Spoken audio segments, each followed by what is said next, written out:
We're pleased to be joined on the stage by the Reverend Ben Campbell on behalf of RPS Education Foundation, Mr. Donald Coleman, Chairman of the Richmond School Board, and President Gary Rhodes of J. Sargent Reynolds Community College, to join with Mayor Jones in celebrating the launch of RVA Future.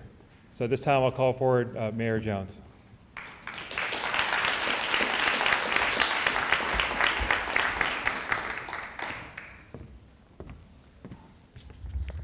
Well, thank those of you who have stayed with us throughout the day. It's been a tremendous day, and we certainly are appreciative for all that has happened. And we end the day with a wonderful announcement of the initiative called RVA Future. The concept is straightforward. First, to make a deliberate effort to connect students and their families to the best possible information and guidance about education and career options after high school. And the second is, in addition to connecting students to existing scholarship and aid opportunities, to begin raising money so that we might offer all graduating students in Richmond Public Schools significant financial support in going to college or a quality career and technical training. You didn't hear that.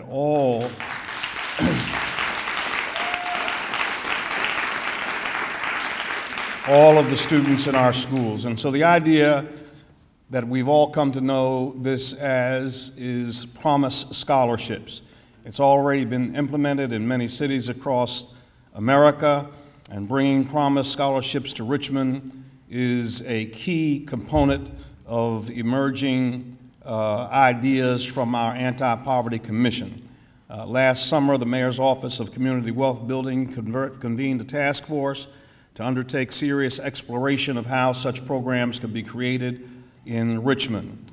And I'm convinced that the Promise Scholarship concept has a critical role to play in our poverty reduction efforts, and that it is a potential game changer for education in our city. And so consequently, in my budget that was supported by, I see Ellen, and I thought I saw Cynthia here, and Michelle, members of City Council, we included $425,000 to make the first step in implementing this vision. We had some talk about future centers that we're going to start next year, staffed by full-time professionals. We'll begin small, but we want to eventually get into all of the high schools with the future centers. The Richmond Public Schools Education Foundation is going to be the institutional host of the RVA Future program, and we're pleased that this initiative has the full support of the school's administration. Also, we want to thank Virginia Commonwealth University, the University of Richmond, J. Sargent Reynolds Community College, Virginia Union University, and the State Council of Higher Education. So let me take a moment to stress what an enormous opportunity RVA Future presents. And I know it's at the end of the day, but let me just put it out there. Currently, we know that we have one of the lowest graduation rates in the state. We also have a much lower proportion of those graduates going on to 2- and 4-year colleges or to training programs we have less going than we want to have going. The gap amounts to well over 200 students a year, or nearly 20% of our graduating seniors. And if we can close or eliminate that gap, we will lift the lifelong earning of hundreds of individuals over the years to rates that they never thought were possible in their lifetime. I know from personal experience, as do many of you, the transformative role that college can play in a person's entire life trajectory, but we also know that just providing scholarship money isn't always enough to guarantee success. Hence, our program model also calls for working with colleges which our students will attend, starting with J. Sargent Reynolds to provide support and guidance to students even after they arrive in college. And so it is very important for us today to be able to take the first step in the process, and I want to charge and challenge the Richmond Public School System and the Educational Foundation, our local colleges, and the community as a whole to embrace RVA Future and to work to bring to fruition its goal of connecting our young people to quality, life-changing opportunities while creating a model of community collaboration advancing shared goals. And I believe that I have something, where is it? Here it is, okay. All right, you know, sometimes people get money and they forget where it comes from. And so I didn't want that to be the case here. And so I want the school system to, who am I giving it to, Thad? All right, come on, get it. But I want you to know where this came from so that you don't forget and start talking about what anybody didn't do, okay? So here it is, $425,000, the beginning of our Promise program in the city of Richmond. This is just a start. We have much, much more to do, but everything starts with a little check for $425,000. Thank you so much.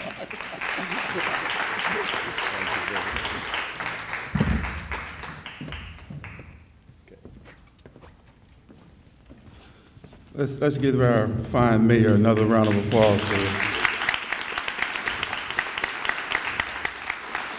And we pray that we will be cured from amnesia if we try to have that. Wow. It's a great day. It's been a great day today, but this is an opportune moment. There is a power that happens when we work together. I honor my colleague, Shonda Harris Muhammad from the 6th. This is her space here. And Miss Mamie Taylor, I just saw her step out. RVA future. The optimum word here is future. The mayor made some direct comments about where we are and where we've been with graduation rates. But there is a power to the word future that I believe we can grasp as a city, as a community. And we're up for the challenge at Richmond Public Schools. You see, the future of our young people is right now. And this type of investment is making sure that these young people are afforded the best opportunity to succeed in life. We are choosing to support our young people by making this investment. One of the things, again, that's really entrusted to us at RPS will be those future centers.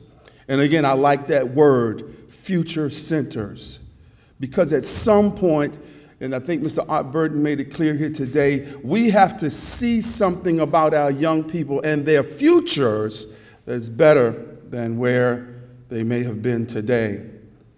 You see, the difference can be made. And when we choose as a community to collectively realize that our investment in the future of young people is actually an investment in our future. Thank you, Mayor Jones. Thank you, Thad and your team. Thank you, J. Sergeant Reynolds. Thank you, RPS Education Foundation, and all those who are invested in this. But at the end of the day, don't you want to have a bright future? Go ahead and smile at the person beside you. Say, have a bright future. Well, it's a real honor to be here today. It is. So this is the culmination of years of work and lots of prayer, and it's an important time. And I know most of you all, many of you here actually helped this to happen. So we're celebrating something that's very significant here.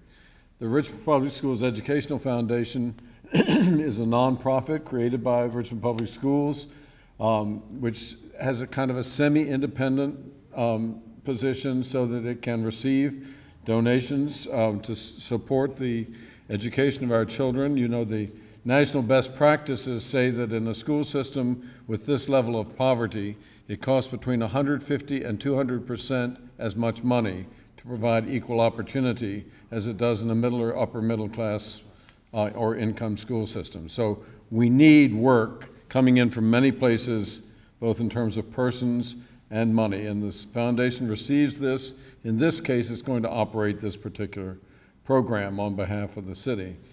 And the intention of the future centers is to create an environment in which every child's future can in fact be addressed and planned and worked with. So you're going to create a room, a center in a comprehensive high school. You're going to have a full-time professional within that situation. Then you're going to coordinate the many other volunteers and supporters who work with these children, because in a school of 900 or 1,000 kids, you need a lot of people to help. You know, you only have one counselor per 300 children in Armstrong, just like you have in Deep Run. The difference is, in Deep Run, the parents have PhDs. So they've already been to college. So this is very serious work. The thing that we have to know here is that it isn't rocket science. It just takes time and attention. The resources are there to be coordinated, and this is a coordinating program for our children. For college, working with colleges that are really eager to help provide a pathway for our children, and with potential employers and other training institutions, because often that's better. And also protecting our children against some of the predatory institutions out there which try to capture them, make them take down loans and other things that they can't pay, and don't in fact take care of them. We are going to see these centers in 3 schools right now, 3 comprehensive high schools. We'll also have a single director who coordinates the whole thing and builds relationships with the larger community. We'll have a college coach that Gary's going to tell you about at Reynolds. And we will, in a 1 or 2 year period here, really begin to get a hold of exactly what scholarships are available and what our scholarship needs are, so that when it comes time to really boost this Promise Scholarship program and try to help it build into fullness, we'll have really good, solid information on what we need to do and how we can most effectively support our students. We received, was this for Don and me, or was this for the... Oh, okay. Don, we've got a future, okay. We received $425,000 from the city to start this. Already 3 corporate folks, is it 3 corporations, have given us another 110. So we're up to 525. We almost have our 4th Future Center paid for already. That's what's going on, and we're out there looking for more support. And we're looking for volunteer support for these. Thank you so much, Mayor, for getting this going, Thad, and the effort of all of you in this room who have made this happen.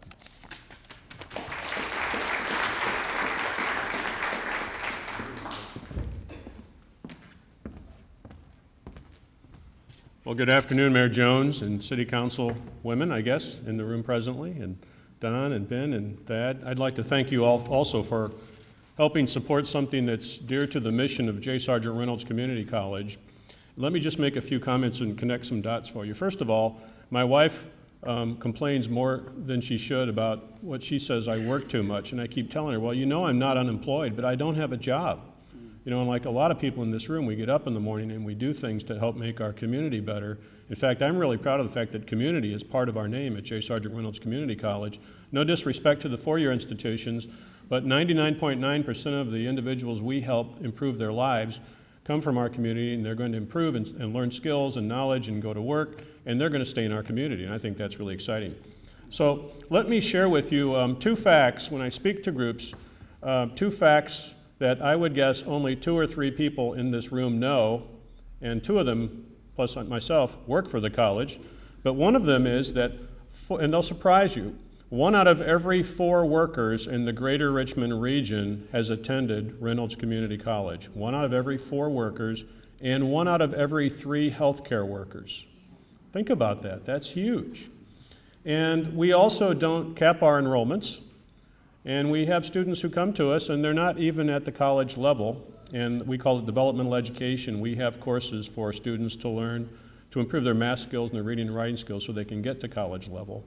But ultimately, our community college, throughout the state, the community colleges are about helping people prepare for life and for careers. And what is misleading at times, parents especially, think of doctors and lawyers, and they don't know that a highly paid plumber makes a lot more than a lowly paid attorney. Are you a plumber? Good for you. You didn't have a beer with President Obama, did you? But anyway, so my point is, it's all about, you know, how do we help people find something that they're excited about doing when they get up in the morning that's going to help feed their family and themselves, provide a quality of life, and contribute back to the community. Those are all very, very important, and that's what our community college is about. We have 3 college campuses, 1 downtown, and what I invite everyone here to try to stop by and see is we invested about $13 million in renovating the inside of our downtown campus a couple years ago. Mayor Jones has been there, our city councilwomen have been there to see it. The outside I haven't gotten to yet, but I'm going to get to that soon. But the inside is very different if you have not been in that campus for 4 or 5 years. So I invite you to stop by, and it's our college, remember, it's not my college. So regarding the RVA future, there are 3 goals that I just want to speak to specifically. One is that we do offer an associate degree which helps students prepare for the 4-year experience and getting their bachelor's degree and then going to work. I even had a 4-year president once tell me that he didn't want the words workforce development used in the same sentence as the name of his institution. And I said, so let me see if I understand this. So your students spend, $50,000 a year, $200,000 for 4 years, and then do they work as volunteers for 20 years? How does that work? No, they're the best connected in the country and they get these jobs. My point is, we prepare students who do want to go to a 4-year college. They can get an associate degree for 1/3 the cost and transfer. They have guaranteed transfer to the higher ed institutions here in the Commonwealth of Virginia and are mostly accepted by institutions around the country. I'll tell you another difference about the community college. We're on the bus line, which of course VCU is a great partner. We're the largest feeder, by the way, to VCU. And so we treasure that partnership. I will tell you that a lot of our students start out in the community college. They spend 1/3 the cost, so you get a great value for your time. And the class sizes are small. Now, why is that important? My executive vice president's 2 daughters went to Tech. When her first daughter went to Tech, and had a great education, but her first semester she had 1 class with 600 students, 1 with 400 students, another with 200 students, and a couple with 35 students. So you come to one of our community colleges, and your experience will be if it's a large class, you'll have 35 students. And that's really, really important for students who don't have high self-esteem, who may not be used to taking charge of their own lives. So they get that attention from our faculty. So we have the associate degree, which is part of this opportunity that students in the city schools will benefit from. We also have the scholarship investment, and we do know, we have data, a student is twice as likely to complete if they have some financial help. That's a fact, we can prove that. And then the third thing is, Mayor Jones mentioned the advising and the coaching. So let me tell you that in the high schools, and this is not just the city Richmond Public Schools, but Henrico and Chesterfield and Hanover, the ratio for high school counselors is between 600 to 1 and 700 to 1 counselor for 600 or 700 students. So think about what that really means. It means that most counselors, other than a few students they get to know, they're really helping them check off which classes they need to take. It's worse for the community colleges. Our ratio is about 1,500 students to 1 advisor.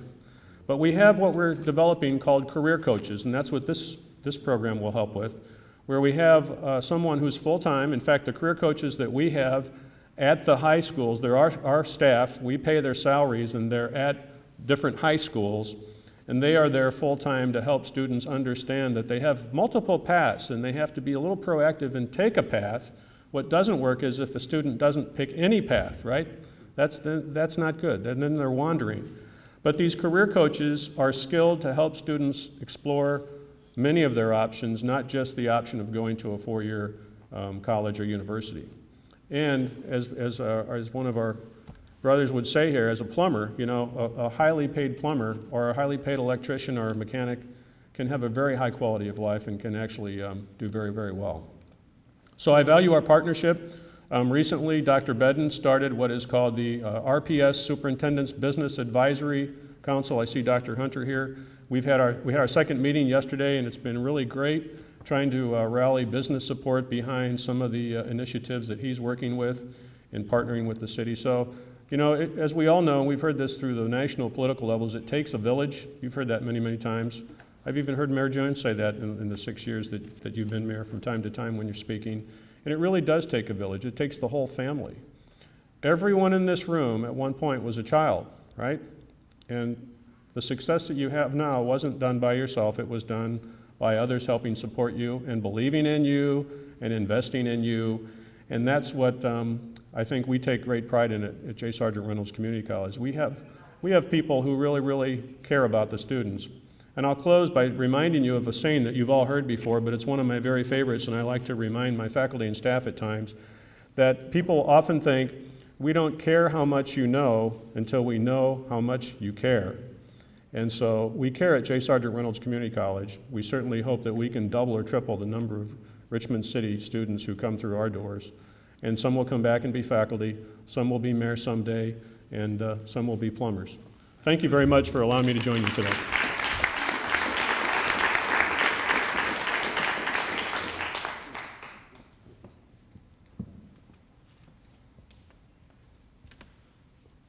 So thank you once again, Mr. Coleman, Reverend Campbell, President Rhodes, for being here and for your support of this incredible initiative.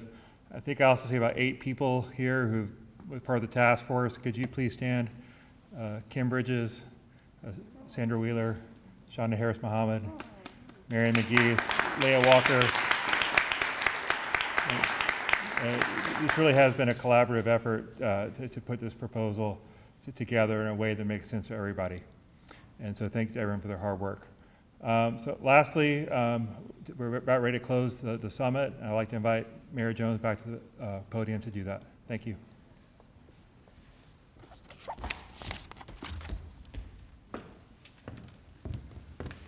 Well, what an exciting day for those of you who have stuck it out until the end, even though your eyes are a little glazed over.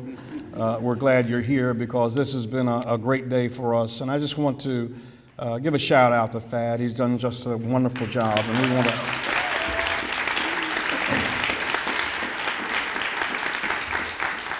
And so we have an enormous challenge before us. It's an enormous challenge. We've heard so much about it today. It does not need to be reiterated, but it's also an enormous opportunity that we have. And as we leave here today, we want to embrace that opportunity, and we want to embrace the vision that will animate everything that has been said here today, because that's the vision that we have for our city. We're no longer going to turn a blind eye to that which is unacceptable, but we believe that our city can be the great city that we want it to be, not just for some, not just for those who live in certain neighborhoods, but for everybody. And so we leave here with a strong commitment to systemic change in education. We leave here with a strong commitment to working until we have regional transportation. We leave here today with a strong commitment to repurposing public housing, and we leave here today with a strong commitment to a workforce pipeline so that we can have some more plumbers making a whole lot of money. And so today, we thank you for being with us today, and we will be hearing from us in the very near future as we continue this effort, because this is not just a one-time thing. We're going to see this thing through. Thank you so much for being here.